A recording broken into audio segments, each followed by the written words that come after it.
Assalamualaikum warahmatullahi wabarakatuh. Alhamdulillah wa syukurillah wassalatu wassalam ala rasulillah.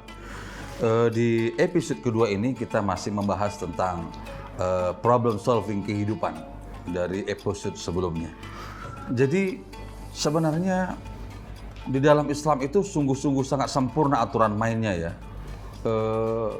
Kenapa kita terkadang ini kewalahan ya?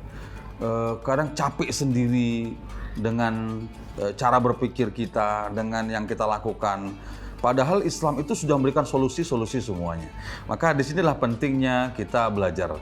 Disinilah pentingnya kita mengupgrade pengetahuan dalam kehidupan kita ini. Sehingga apa saja sih solusi-solusi yang ditawarkan itu? Kita lihat dari beberapa ayat Al-Quran. Wasta'inu bis-sabri was-shalah. Wa innaha lakabiratun illa 'alal khashiin. Minta pertolonganlah kamu pertama dengan problem apapun yang kita hadapi saat sekarang ini. Yang pertama sabar dulu. Sabar, tidak gerasa-gerusu, ikhlas. Kemudian selesaikan itu dengan kuatkan dengan bis-shalah, dengan sholat. Jadi sholat itu bukan hanya minta sama Allah menyelesaikan problem itu, tapi apa? Lebih menguatkan diri sendiri. Karena apa problemnya? Kalau sudah kuat diri kita itu, maka problem sebesar apapun itu kecil.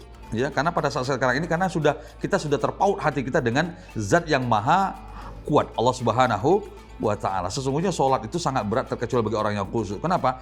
Karena khusyuk inilah titik sentral dalam sholat itu. Khusyuk inilah ruhnya dalam ibadah itu. Nah, khusyuk ini bagaimana bisa kita dapatkan? Sementara kita masih saja tidak paham, usia 40-50, tidak paham ruku sujud. Kemudian dia takbiratul ihram, tahiyat, yang dia baca dia tidak paham. Ini problem terbesar bagi kita semua. Jadi nggak ada salahnya selama Ramadan yang mulia ini, momen-momen yang istimewa ini, kita duduk bareng lah dengan pasangan, ya, dengan keluarga, kembali lagi menambah pengetahuan, duduk bareng di majlis talim dan sebagainya. Nah, ini penting sekali. Makanya Allah mengatakan apa? Qad aflahal mu'minun alladzina hum fi salatihim khashi'un. Sungguh beruntung orang-orang mukmin. Kapan orang mukmin itu beruntung? Karena selamanya orang mukmin itu bisa dia nggak beruntung bisa. Kenapa? Karena melakukan ritual itu seperti burung beo, hampa, hanya bersuara tapi nggak ngerti makna. Apa itu? Alladzina hum fil salatihim khashi'un, yaitu orang-orang yang khusyuk dalam sholatnya. Islam ini apa sih yang nggak dibahas? Islam ini apa sih yang nggak memberikan solusi? Pertanyaan saat sekarang ini, Allah menganjurkan, hai orang beriman, masuklah kamu ke dalam Islam itu secara total. Masuk ke dalam Islam, pelajari semuanya. Justru saat sekarang itu tidak kita dapatkan. Jadi mudah-mudahan dengan kondisi hidup fikuk dan sebagainya, ini memberikan solusi bagi kehidupan kita. Lihat di sini ya, bukankah orang yang pada saat setelah sholat itu umumnya dia lebih fresh dan tenang? Ya, kenapa? Karena ketenangan itu yang ingin dicari. Kekuatan jiwa mental itu dulu yang dikuatkan. Nanti kalau sudah semacam itu, Allah akan berikan jalan keluarnya. Kenapa? Kalau sudah hati tenang, pikiran itu lebih fresh. Sehingga problem-problem itu akan nanti jelas. Makanya kita itu tidak boleh mengambil keputusan pada saat umpamanya marah, pada saat tidak stabil emosional, kemudian mengambil keputusan pada saat marah, itu dilarang. Maka dalam Islam itu apa? Tenangkan diri dulu. Bagaimana cara menenangkan itu? Salah satunya adalah yang ditawarkan oleh Islam itu, alladzina amanu wa tatma'innu qulubuhum bidzikrillah, ala bidzikrillah tatma'innul qulub. Orang mukmin itu, orang beriman itu tenang hatimu, cool ketika mengingat Allah, dan ketahuilah hanya mengingat Allah, ya, baik itu dengan sholat, baik itu dengan tilawah, hatimu menjadi tenang. Jadi ketenangan ini yang mau kita cari. Ketika tenang ini dicari, maka problem solving itu akan muncul. Jadi hati tenang, pikiran itu akan fokus bagaimana menyelesaikan sebuah problem hidup itu. Untuk problem solving terakhir ini, coba perhatikan ayat ini. A'udzubillahi minasyaitonirrajim. Fa idza qudiyatis shalah fantashiru fil ardh wabtaghu min fadlillah wadhkurullaha katsiran la'allakum tuflihun. Lihat ini ayat ini.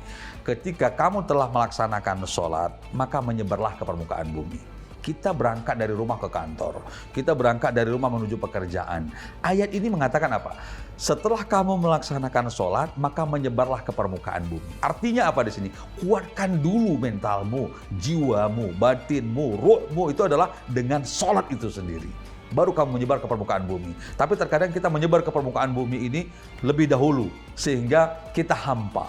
nggak tahu mau kemana kita ini. Gerasa gerusuk kanan kiri depan belakang semuanya kita lakukan. Tapi dalam Islam ini kuatkan dulu dirimu, mentalmu, jiwamu, ruhmu itu dengan sholat itu baru menyebar ke permukaan bumi ini. Wabtaghu min fadlillah, ya, carilah di situ karunia-karunia Allah Subhanahu wa taala. Jadi kita hidup di atas dunia ini terus tetap berikhtiar, memaksimalkan rencana, planning, keinginan, ikhtiar kita benar-benar maksimal. Tapi jangan lupa bahwa titik start itu adalah bersumber dari Allah Subhanahu wa taala. Kita selesaikan segala problem yang kita hadapi itu semuanya dari Allah dan kembali ke Allah Subhanahu wa taala. Dengan sholat ini, ya, problem solvingnya adalah yang paling pertama. Adapun kegiatan-kegiatan yang lain itu adalah kegiatan yang hanya menunggu waktu sholat saja. Karena yang pertama sekali diaudit, diinterogasi di akhirat itu adalah awwalu ma yuhasabu yaumal qiyamah as-shalah. Yang pertama sekali diaudit di akhirat itu adalah sholat. Baik sholatmu, baik semua. Gagal sholatmu, gagal semua. Jadi kehidupan di atas dunia ini hanya menunggu waktu sholat. Mari kita nikmati sholat ini perlahan, bahwa kita butuh sholat, kita menikmati sholat ini. Selamat menikmati dengan keluarga tercinta. Subhanakallahumma wa bihamdika, asyhadu an la ilaha illa anta, astaghfiruka wa atubu ilaik. Assalamualaikum warahmatullahi taala wabarakatuh.